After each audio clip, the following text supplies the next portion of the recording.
Bonjour à tous, j'espère que vous allez bien. Et aujourd'hui, je vous propose une méditation autour d'une question que je me suis posée suite à un débat que j'ai suivi entre deux pasteurs, un qui se nommait progressiste et un qui se nommait conservateur. Et la question que je me suis posée lors de ce débat était: quel impact les us et coutumes ou les mœurs actuelles ont sur notre foi, sur notre compréhension de la Bible et sur notre manière de vivre. Et donc, la méditation d'aujourd'hui, elle n'a pas pour but de défendre un point de vue ou un autre, de dire ou de donner une leçon aux chrétiens en disant « vous devez faire ça, vous ne devez pas faire ça, vous devez penser ça, vous devez penser autre chose, vous devez avoir telle attitude ou une autre ». La réflexion que j'ai eue est uniquement personnelle.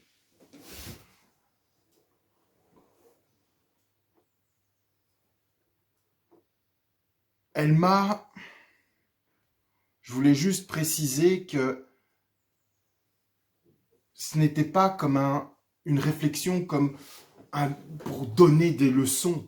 J'avais juste envie, en tant que disciple de Christ, alors que j'essaye au maximum, et même si c'est de manière imparfaite, j'essaye de plus en plus ressembler à Jésus. J'essaye d'avancer dans sa sainteté et d'essayer d'agir comme lui.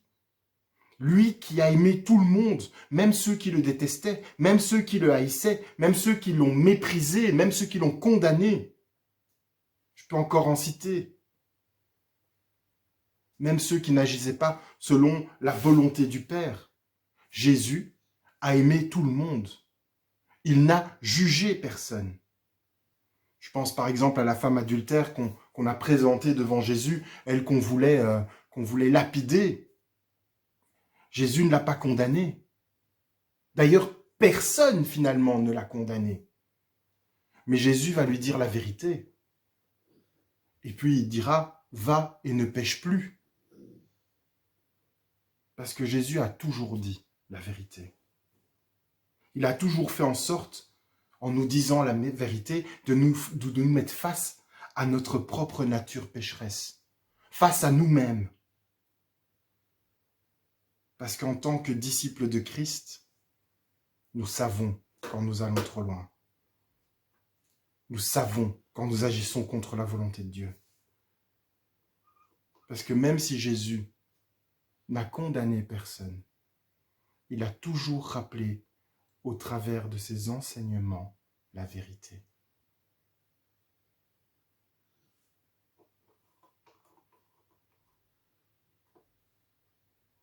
Sans vouloir imposer. Parce que ça aussi, Jésus ne l'a pas fait. Jésus n'a pas voulu imposer ou contraindre les gens. Il a toujours proposé. Il n'a pas voulu imposer une religion par des préceptes. Mais il a toujours enseigné que la rencontre avec Dieu, la rencontre personnelle avec Dieu, elle transforme la vie. Et que la relation qu'on vit avec notre Seigneur a un tel impact qu'il transforme nos cœurs. Et si moi, aujourd'hui, je veux être un imitateur de Christ, je ne dois pas juger, je ne dois pas condamner, mais avec amour, je dois dire la vérité. Jésus, il n'avait aucune animosité envers personne. Il n'obligeait et il contraignait personne. Les personnes qui voulaient le rencontrer et vivre une relation sincère avec lui, il ouvrait la porte. Et Jésus rentrait. Mais il y a d'autres qui n'ont pas voulu. Et ils ont fermé la porte. Et Jésus n'a pas forcé la porte, n'a pas imposé l'amour.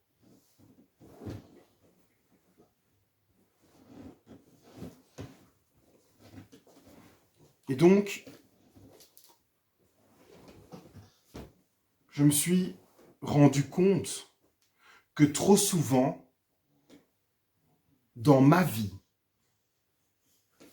c'est la société actuelle et non la parole de Dieu et ma relation avec Dieu qui dicte ma façon d'agir et de penser. Trop souvent, j'ai l'impression que je me fie plus aux mœurs, aux us et coutumes de notre société que de ma relation personnelle avec Dieu, au travers de l'Écriture, de la Bible, ou au travers de ma relation de prière avec lui. Et si je prends Romains 12, 1, 2, on peut lire, et je lis dans ma version, « Je vous encourage donc, frères et sœurs, par les compassions de Dieu, à offrir votre corps comme un sacrifice vivant, saint, agréable à Dieu. Ce sera de votre part un culte raisonnable. Ne vous conformez pas au monde actuel, mais soyez transformés par le renouvellement de l'intelligence afin de discerner quelle est la volonté de Dieu, ce qui est bon, agréable et parfait. » Quand je lis ce passage, je lis « Ne cherchez pas à vivre comme le monde, mais cherchez la volonté du Père. » Et moi, ce que j'aime pas, et c'est ça le pire en fait dans toutes ces choses, ce sont ceux qui veulent vivre comme le monde et qui cherchent au travers de la Bible des justifications afin de légitimer leur façon de vivre ou d'agir. Ceux qui pensent que les mœurs actuelles deviennent des préceptes bibliques. Et comme je disais en introduction, ça m'a fait penser au débat que j'écoutais entre ces deux pasteurs. Une question qui était débattue était une question concernant le mariage. Qui dit mariage parle aussi de notre sexualité. Le pasteur progressiste avait dit plutôt au pasteur qui était conservateur, avait dit à son confrère qu'il avait une vue restrictive des choses. Il défendait ses idées sur le mariage. Bien sûr, il défendait ses idées sur le mariage de personnes de même sexe. Et comme j'ai dit, je l'ai déjà dit, je ne suis pas là pour juger, condamner ou pour dire ci ou ça sur quoi que ce soit. J'ai juste envie de mettre en avant le fait que certains chrétiens pensent que la société actuelle, ce que la société actuelle accepte, nous devons aussi nous adapter en tant que chrétiens. Comme si la Bible n'était pas complète, qu'il fallait la revoir, qu'il fallait la réécrire, qu'il fallait la réinterpréter. Lors de leur échange, il y a deux arguments que le pasteur progressiste a dit qui ont interpellé son confrère, mais qui m'ont aussi interpellé. Il dit que l'Ancien Testament avait été écrit il y a très longtemps pour les personnes de l'époque. C'est pas faux, mais c'est pas vrai entièrement. Et puis ensuite, il dit qu'il faut aussi prendre en compte que le mariage est aussi une question culturelle et qu'on ne peut pas dire qu'une culture est meilleure qu'une autre. Et donc, voilà.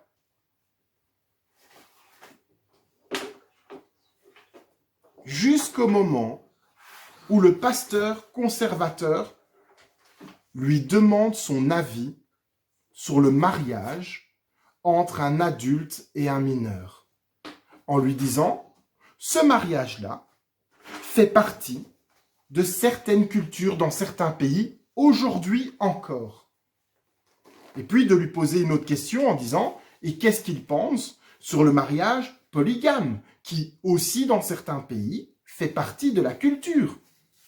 Et puis lui demande encore une troisième question sur un autre mariage, c'est quand plusieurs adultes se marient ensemble. Donc, par exemple, 2 femmes, 3 hommes, ou 5 femmes et 2 hommes, et que tous se marient ensemble. Sans hésitation, ça c'est sûr et certain, les 2 pasteurs étaient d'accord sur le fait que le mariage adulte-mineur, c'est pas possible. Pas possible. D'ailleurs, nous, en tant que disciples de Christ, nous adoptons cette même position. Ce n'est pas possible. Adulte mineur. Ensuite, il disait aussi, mariage sous la contrainte, quel qu'il soit, c'est pas possible non plus. En tant que chrétiens, nous sommes contre aussi ce genre d'union. Mais, sur les 2 autres exemples, s'il n'y a pas de contrainte, mariage polygame ou mariage entre adultes, le pasteur progressiste a dit un truc qui, moi personnellement, m'a un peu choqué, c'est qu'il dit « Je ne me suis pas encore posé la question, je n'ai pas encore étudié la question, mais c'est quelque chose qu'il faudrait que je voie. » Tant que les personnes ne se marient pas sous la contrainte. Alors bien sûr, mon but à moi n'est pas de vous dire c'est bien, c'est pas bien, etc. Non, c'est pas ça du tout mon but. Mais ce que j'ai trouvé intéressant dans ce débat, c'est pas les réponses de l'un ou de l'autre, mais plutôt l'ouverture d'esprit du pasteur progressiste. Car j'ai eu l'impression que son ouverture d'esprit n'est pas liée à ce que la Bible dit, son ouverture d'esprit est liée aux mœurs actuelles dans nos régions occidentales. Parce que quand on vient et qu'on lui dit « Oui, mais dans d'autres pays, le mariage polygame, il est permis, c'est dans la loi, c'est dans leurs mœurs, c'est dans leurs us et coutumes. » Nous, c'est pas dans nos us et coutumes. Alors là, c'est « Ah, je dois réfléchir à la question. » Mais le mariage entre adultes et enfants dans certains pays, c'est aussi légal? Est-ce que ça veut dire que dans nos régions, nos us et coutumes sont en adéquation avec la parole de Dieu? Est-ce que ça veut dire que ce que nous faisons dans nos régions est correct et ce qui se passe ailleurs ne l'est pas?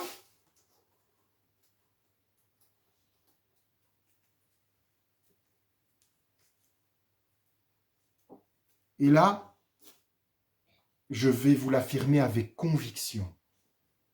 Nous ne pouvons pas accepter que la culture et les mœurs soient au-dessus de la volonté de Dieu. Nous ne pouvons pas l'accepter. Où qu'elle soit, nous ne pouvons pas l'accepter. Et c'est ça, justement, de ça que le Seigneur veut nous délivrer. De la culture et des mœurs humaines. Et je l'ai dit tantôt, comme Jésus, nous ne devons pas aimer le péché, mais nous devons aimer le pécheur. Jésus n'a jamais forcé personne à changer. Il n'a jamais contraint personne. Mais c'est à son contact que les gens changeaient. C'est à son contact que les gens devenaient libres.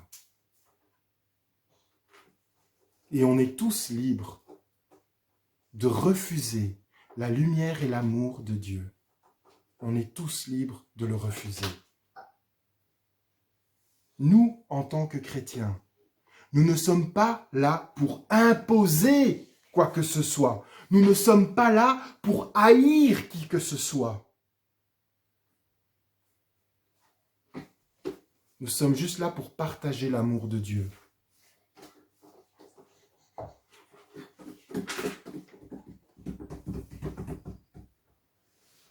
Et pour répondre un peu à la question que je me suis posée, quel impact les us et coutumes, les mœurs actuelles ont sur notre foi sur notre compréhension de la Bible et notre manière de vivre, j'ai envie de dire qu'en tant que chrétien, l'impact que le monde a dans notre vie, c'est la place qu'on lui laisse.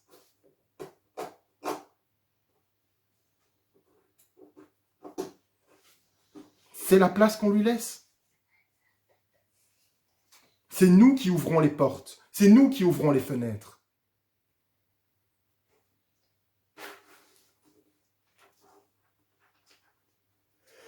Pourquoi?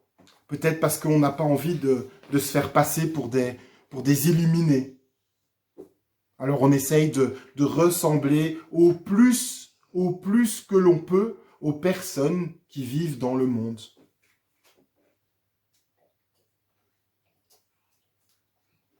La vérité, moi ce que je pense, c'est que l'homme qui se dit chrétien cherche sans cesse au travers de la Bible des moyens de justifier ses penchants déviants.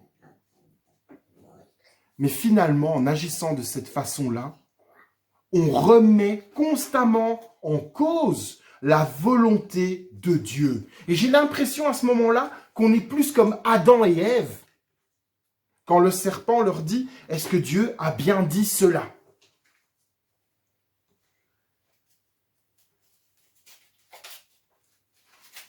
Il ne faut pas qu'on se fie à la pensée de ce siècle pour vivre notre foi. Parce que malheureusement, l'esprit du monde et l'esprit de l'homme affaiblissent l'Église.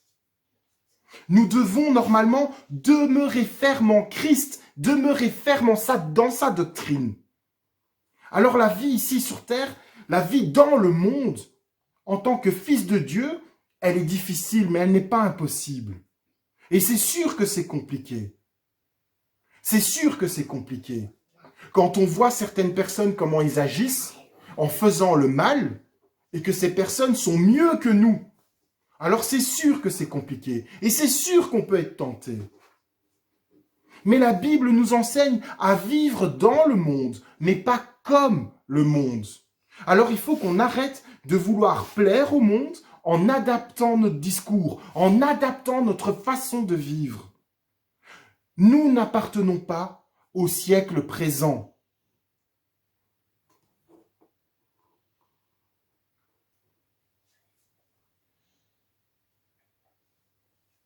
Et même si je pense que le monde irait mieux s'il laissait Dieu régner sur terre, je ne peux pas l'imposer. Je ne peux pas forcer. Je peux juste proposer. Tout comme il est marqué dans la Bible, je me tiens à la porte et je toque. Celui qui ouvre la porte, je rentre avec lui, je rentre chez lui et je dîne avec lui. Ça, c'est Christ qui parle. Chacun est libre d'ouvrir ou non. Chacun est libre de penser et de faire ce que bon lui semble. Mais nous, en tant que disciples de Christ, on doit d'abord se poser la question, c'est si je veux plaire à Dieu, comment dois-je vivre? Et je voudrais lire avec vous le passage dans 1 Jean 2, 15, 16, qui nous dit « N'aimez pas le monde, ni ce qui est dans le monde. Si quelqu'un aime le monde, l'amour du Père n'est pas en lui. En effet, tout ce qui est dans le monde, la convoitise qui est dans l'homme, la convoitise des yeux et l'orgueil dû aux richesses, vient non du Père, mais du monde. »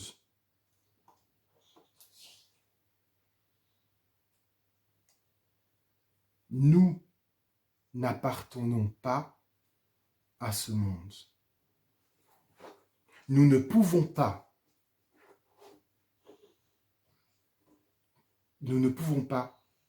mener une vie, un pied dans le monde, un pied dans l'Église. Nous ne pouvons pas vivre une relation avec Dieu à moitié. Nous devons la vivre entièrement. Nous ne devons pas avoir de l'animosité ou quoi que ce soit d'autre de méchant envers les gens qui ne pensent pas comme nous. Mais au contraire, comme Christ, nous devons dire la vérité, sans forcer qui que ce soit en quoi que ce soit.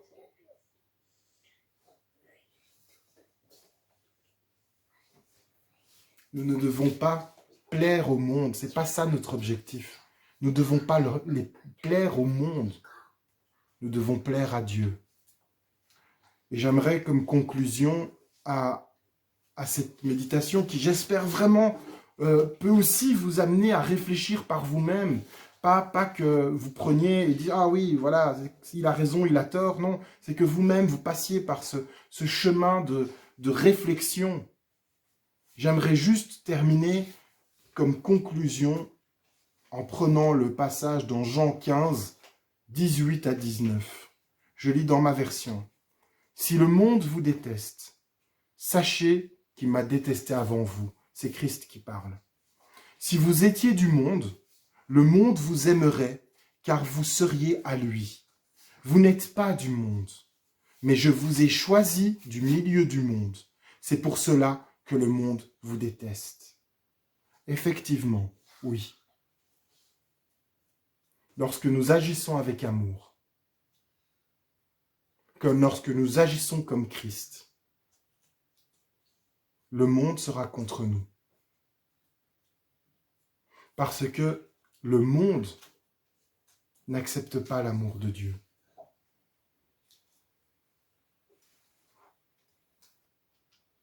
Restez fidèles envers Dieu, restez fidèles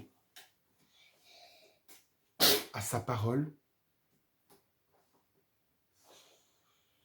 restez fidèles dans l'amour de Dieu. Amen.